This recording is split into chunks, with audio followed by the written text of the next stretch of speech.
From an operations perspective, the employees in your organization are on the front lines of your business. But from a security perspective, end users are your last line of defense. They represent the final wall against a cyber attack that has penetrated the other barriers you've put in place. They are the decision point for malicious emails that sneak through your filters. Like it or not, users are your last chance for success in those moments. The question is, how good do you feel about their ability to defend you? InfoSec professionals have long since stopped looking for the silver bullet in cybersecurity solutions in favor of a defense-in-depth strategy. But as good as technology has gotten, we've still not been able to identify the right mix of technical solutions that can definitively take users out of the decision tree. Even if, at some point, someone finds a way to place an impenetrable security shield between attackers and end users, there will still be years, perhaps decades, between discovery and wide-ranging adoption. Until then, which could be forever, users will remain a factor in the cybersecurity equation. Instead of stopping short, why not extended defense-in-depth solutions to the employees at the desktop?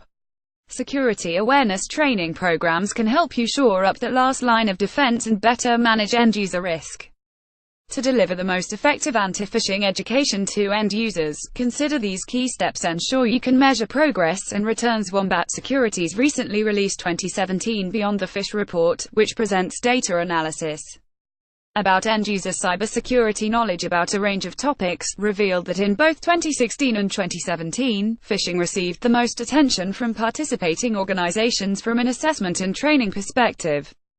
The report also showed that those efforts have been paying off. On average, end users across all industries answered fewer questions incorrectly year-over-year, 24% in 2017 versus 28% in 2016. While the increase in phishing knowledge is a positive trend in general, there is additional value found in the ability to measure this type of progress. In evaluating security awareness training tools, it's important to look at the metrics that will be available to you and how those translate into business intelligence. You want to be able to gain actionable information from your tools, not merely data for data's sake, so choose your tools wisely. It's also important to think beyond click rates when gauging training progress. The Beyond the Phish report shows that phishing test results only tell part of the story when it comes to susceptibility to attacks. Question-based assessments, overall training scores, and insights into most missed questions help to provide a more rounded view of end-user knowledge.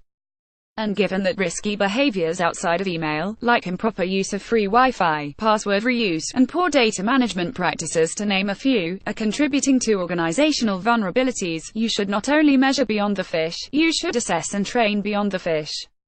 In addition, you should consider the non-training data points that can help you evaluate program effectiveness, such as changeover time in rates of active malware infections, PC reimages, employee downtime, help desk calls, and reported phishing messages.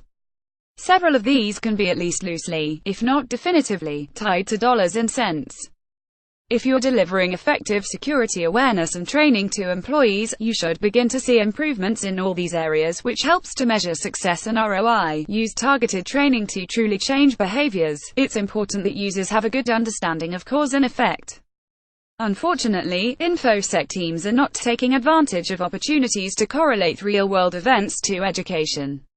An end user's mistake should be looked at as a learning opportunity. Whether the mistake is noted during a phishing test, i.e., a simulated attack, or as the result of a successful attack from the wild, training should factor into the follow-up. And the more targeted the education, the better. If a user infects a PC with ransomware, assign a ransomware training module shortly after the user gets a clean device. If you send a phishing test that simulates a malicious file and a user clicks to download, send that employee an assignment that focuses on the dangers of attachment-based phishing attacks. If a user loses a device while traveling, schedule training that highlights physical and mobile device security and emphasizes how to be more secure while in vulnerable spaces such as airports, hotels, and other public places.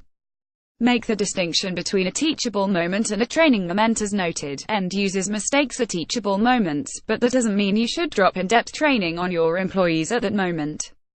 Yes, ensuring there is a small window of time between a security event and follow-up training that relates to that event can help employees connect the dots more clearly between the two.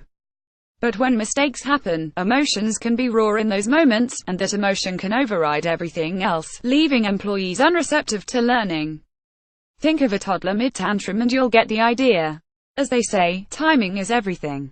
The simple fact is that users will generally know that they have made a mistake when it happens, even if they're loath to admit it. But nobody likes to be interrupted in the middle of what they are doing, and making training feel like a punishment can be counterproductive. When using simulated phishing attacks, you should absolutely acknowledge a mistake and give some advice if a user engages with an attack, but keep it short and sweet. It's best to give an employee the opportunity to process what happened, and follow up shortly thereafter with more thorough education, which still allows you to create that direct line between the security mistake and the best practices that can prevent a reoccurrence. Employ a continuous training methodology. If you only address cybersecurity once a year, you basically have to start from scratch every time you train. Essentially, you build and rebuild a foundation annually, which leaves you with no real opportunity to reinforce that foundation, or build upon it. In contrast, a continuous training methodology allows you to deliver more progressive education to your users over time. You don't have to resort to a catch-all, multi-hour presentation that focuses on all the fundamentals you feel you should talk about, but that your employees will forget about in a few short weeks or sooner. With an ongoing program, you can cover and regularly reinforce fundamentals like phishing awareness and prevention, but also expand on the basics as your users become more comfortable thinking about and practicing key concepts. Instead of going back to the drawing board every year, why not give yourself the opportunity to paint a more complete picture for your users over time? Apply learning science principles to improve knowledge retention. When it comes to building a security awareness and training program, it is important to recognize that not all approaches are equally effective. If you want your users to retain what you tell them, you need to consider how adults learn. Ultimately, you want to engage your users, because engagement is a key to knowledge retention.